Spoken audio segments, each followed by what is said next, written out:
আসসালামু আলাইকুম ট্রেডার্স, আমি মোহাম্মদ বকুল হোসেন। আপনারা দেখতেছেন বিডি ট্রেডার্স কিং। চলে আসলাম নতুন আরেকটা ভিডিও নিয়ে। সো আজকে আমি আপনাদের দেখাবো যে কিভাবে আমি ওটিসি মার্কেটে রেড করি। সো আজকে যেহেতু রবিবার, রিয়েল মার্কেট বন্ধ, আমরা ওটিসি মার্কেটে রেড করব। সো দেখা যাক আমরা আমাদের বেস্ট অপরচুনিটি কোথা থেকে পাই, আমরা আমাদের সেটআপ কোথা থেকে পাই। আমরা এইউডি ইউএসডি তে এখান থেকে আমরা ডাউনের জন্য 4টা রেড প্লেস করে দিলাম। রিজনটা হচ্ছে যে মার্কেট ওভারঅল এই মুহূর্তে আসলে যে সিচুয়েশনে আছে, মার্কেট একটু গ্যাপ আপ দিয়েছে। সো এই মার্কেটটা আসলে মার্কেটে ডাউনে যাওয়ার পসিবিলিটি 70%, আপে যাওয়ার পসিবিলিটি আছে 30%। সো 30% রিজনই হচ্ছে যে গ্যাপ আপের কারণে 30% রিজন এটা আপে যাইতে পারে, তবে ডাউনে আসার পসিবিলিটি ছিল 70%। এর পিছনে অনেকগুলো রিজন আছে। মার্কেট এখান থেকে যে সিচুয়েশন ক্রিয়েট করছে, মার্কেট এখান থেকে ডাউনে যাওয়ার পসিবিলিটি আসছিল, কিন্তু আফটার লাস্ট মোমেন্টে এসে মার্কেট কিন্তু ওই 30%-এই গেছে। সো ব্যাপার না, loss is a part of this psychological game. আমাদের এই মুহূর্তে লস আছে $600। সো ব্যাপার না, আমি একটা সেট আপে $600-কে রিকভারি করবো। জাস্ট ওয়েট এন্ড সি, দেখা যাক আমরা কোন সেট থেকে আমরা আসলে লসকে রিকভারি করতে পারি। সো আমরা এই জায়গাটাতে মূলত লস হওয়ার পিছনে রিজন হচ্ছে যে এইখানে দেখেন একটা গ্যাপ ডাউন দিয়ে মার্কেট ডাউনে আসছে, এরপরে এখানে একটা গ্যাপ ডাউন দিয়ে মার্কেট ডাউনে আসছে।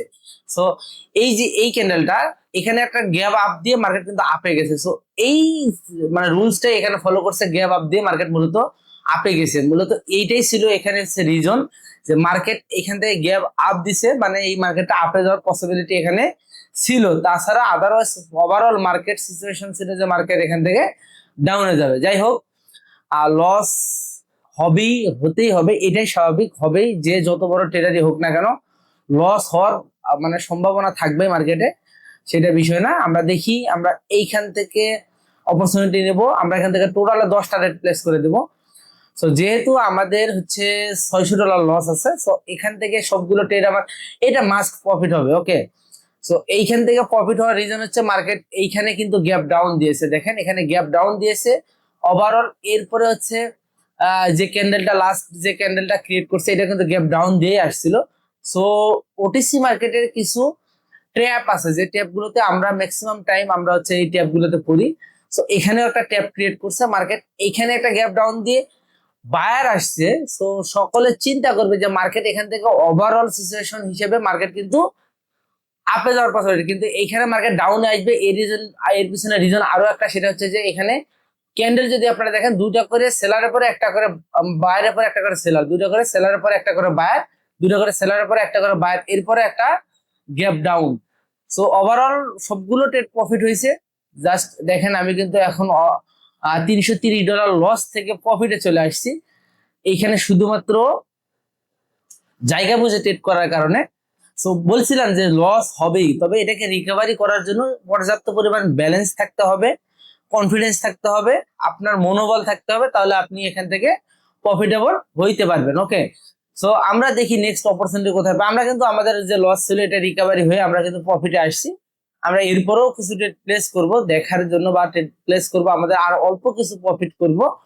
যেহেতু ওটিসি মার্কেটে আমি খুব কম ট্রেড করি, বা ওটিসি মার্কেটে আমি হচ্ছে ট্রেড করি না, খুব কম, মাঝে মাঝে করি। সো যখন মার্কেট ভালো থাকে না, এখান থেকে একটা মার্কেটের চান্স আছে, আপে ট্রেড প্লেস করে দিলাম। রিজন হচ্ছে এখানে যদি দেখেন নিচের দিকে, এখানে একটা নেক লাইন আছে, কালার চেঞ্জিং এসএনআর। সো এই কালার চেঞ্জিং এসএনআর থেকে মূলত রিজেকশন নিচে, এর আগের একটা ক্যান্ডেল স্ট্রং রিজেকশন, তারপর এখানে স্ট্রং রিজেকশন আসছে। সো এই মার্কেটটাও আপে যাওয়ার পসিবিলিটি অনেক বেশি। দ্যাটস ওয়াই আমি এখান থেকে আপের জন্য রেট প্লেস করেছি। যদিও ট্রেডটা 1.5 মিনিট হচ্ছে কন্টিনিউ করবে, কোনো প্রবলেম নাই, এখান থেকে প্রফিট আসবে। এটা হচ্ছে একটা ডিমান্ড এরিয়া, মার্কেট এখান থেকে কন্টিনিউ করবে, এটার চান্সই অনেক বেশি। তো যাই হোক, আমাদের কিন্তু এই ট্রেডটাও প্রফিট হয়ে গেল। আমরা দেখি নেক্সট অপরচুনিটি কোথায় পাই, বা নেক্সট ট্রেড আমরা কোথায় করতে পারি। ওকে, সো দেখা যাক কোথায় অপরচুনিটি পাওয়া যায়। ওকে, আচ্ছা, একটু মার্কেট চেঞ্জ করে নেই।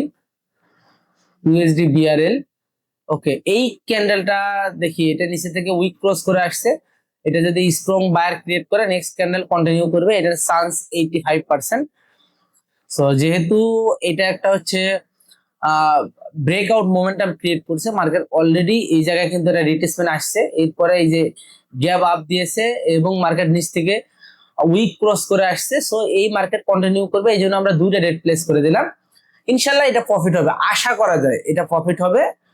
জাস্ট ওয়েট এন্ড সি, দেখা যাক কি আসে, তবে প্রফিট হওয়ার চান্স কিন্তু অনেক বেশি। আমি বলছিলাম যে আপনার লস হতে পারে, কিন্তু এই লসকে রিকভারি করা বা লস থেকে প্রফিটে যাওয়ার যে সিস্টেমটা, যে প্রসেসটা, এটা আপনাকে ফলো করতে হবে। আপনার সাইকোলজি যেন কোনোভাবে নষ্ট না হয়, এটা আপনাকে খেয়াল রাখতে হবে। এটা যদি আপনি খেয়াল রাখতে পারেন, ইনশাআল্লাহ ট্রেডিং এ প্রফিটেবল থাকা আসলে মানে খুব বেশি কঠিন কিছু না।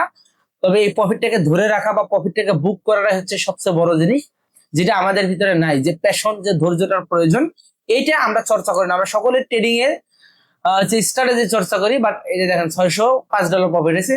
আমরা সকলে ট্রেডিং এর স্ট্র্যাটেজি চর্চা করি, বাট আমরা ট্রেডিং এর যে প্যাশন, এইটা আমরা চর্চা করি না, যার কারণে আমাদের প্রফিট করার পরও আমরা প্রফিটটাকে ধরে রাখতে পারি না। ওকে, সো ভিডিওটা কেমন লাগলো অবশ্যই জানাবেন, আর ট্রেড গুলো কেমন হয়েছে অবশ্যই জানাবেন। এবং নেক্সট ডে এরকম ভালো ভালো ভিডিও পেতে অবশ্যই চ্যানেলটাকে সাবস্ক্রাইব করতে হবে, লাইক কমেন্ট শেয়ার করতে হবে। ধন্যবাদ।